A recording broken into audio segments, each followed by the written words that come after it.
When you think about the Mongolian Empire, your brain probably goes straight to horses, arrows, and conquest.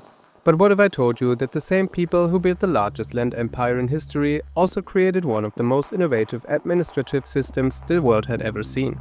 We're talking about an empire that stretched from Eastern Europe to China, ruled millions of people speaking different languages, and somehow made it all work without computers, phones, or even a decent mail system by today's standards. This is a story of the Mongol administration paradox, where ruthless conquerors became surprisingly smart bureaucrats.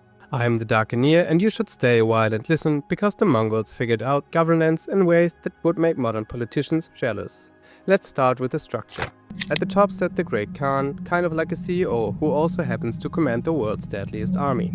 The Khan's authority wasn't just political, it was basically considered divine. Genghis Khan and his successors believed their right to rule came from the Tengri, the sky god.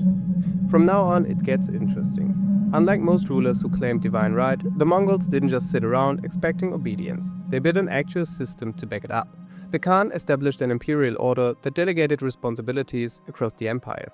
Officials were appointed to handle taxation, law enforcement, and resource management in different regions. And the wild part, many of these officials weren't even Mongol. The empire used a system where people were promoted based on skill, not bloodline. If you were good at organizing tax collection or managing trade routes, you could rise to power regardless of where you came from.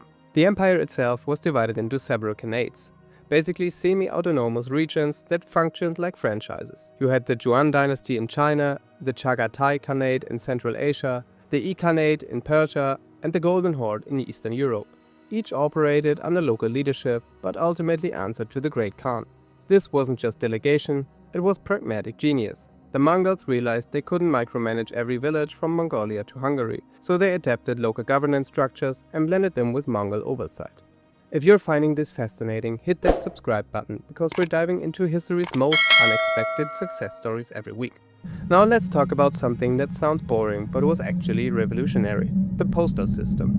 The Mongols created the jam, a relay network that stretched across the entire empire.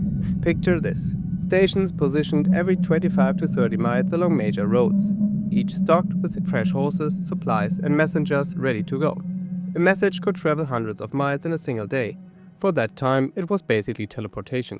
The jam was not only used for sending letters, it was used for military orders, imperial decrees, intelligence gathering, and diplomatic communications. Relay stations ensured messengers never had to slow down.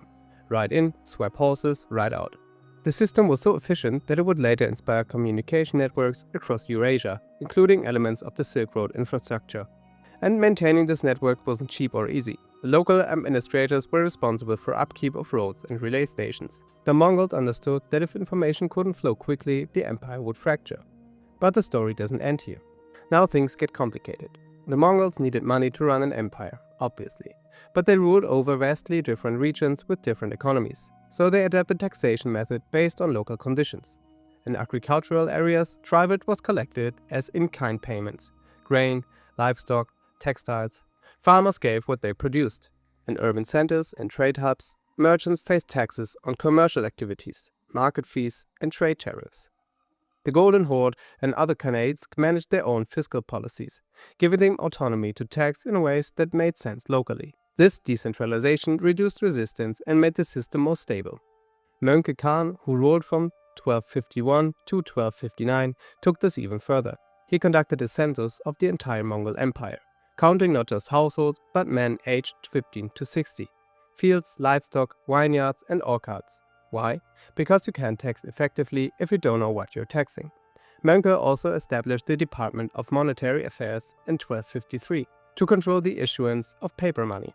Before this, over-issuing currency had been a recurring problem. The new department standardized measurements based on silver ingots and paid out debts owed by previous rulers to foreign and local merchants. A 13th century Persian historian named Atamalik Juivani was shocked by this. Paying out predecessors' debt wasn't just honorable, it was strategic. Merchants wouldn't do business with an empire that defaulted on payments. The Mongols had a legal code called the Yasa, attributed to Genghis Khan himself. It combined traditional Mongol customs with military discipline and political directives. The Yasa emphasized loyalty, swift justice, and severe penalties for offenses. But the paradox hit again. While the Yasa provided a unified legal framework, the Mongols also respected local customary laws.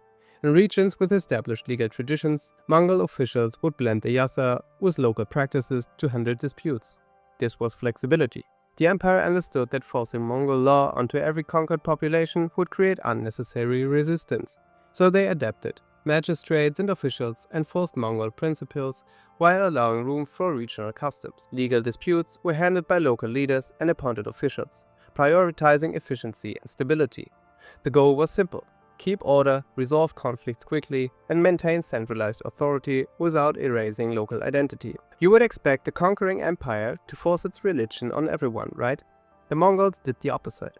They practiced religious tolerance, allowing Buddhism, Islam, Christianity, Judaism, and Tengrism to coexist within the empire. The Mongols appointed officials based on merit, not faith, which earned them loyalty from diverse religious communities. This was not just nice, it was practical. Religious conflicts destabilize empires. By protecting various faiths and allowing religious institutions to flourish, the Mongols minimized internal strife and encouraged cultural exchange. Was this perfect? No.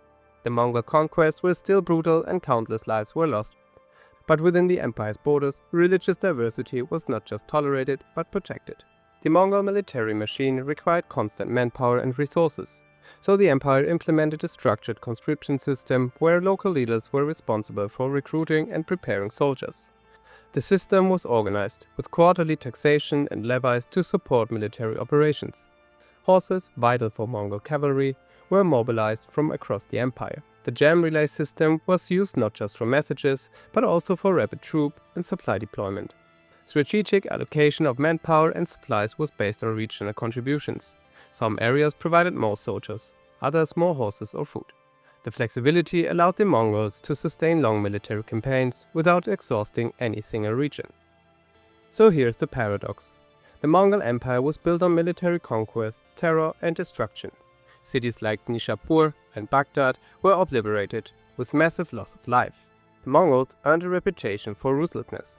But once the conquering stopped, they governed with surprising sophistication. They adapted local systems, promoted based on merit, respected religious diversity, maintained infrastructure and created fiscal policies that stabilized a massive, diverse empire. The problem? It didn't last. After Mönch's death in 1259, possibly from cholera or dysentery while campaigning in China, the empire fractured. His brother Kublai and Arik Böke fought a 4-year civil war over succession. The lack of a clear succession plan, combined with the empire's sheer size, led to fragmentation. The Khanates became increasingly independent. The administrative innovations remained influential, inspiring subsequent empires like the Timurid and Ottoman, but the unified Mongol Empire couldn't sustain itself. The Mongols proved you could conquer the world, but governing it required more than military strength. It required adaptability, infrastructure, legal systems, fiscal responsibility, and tolerance.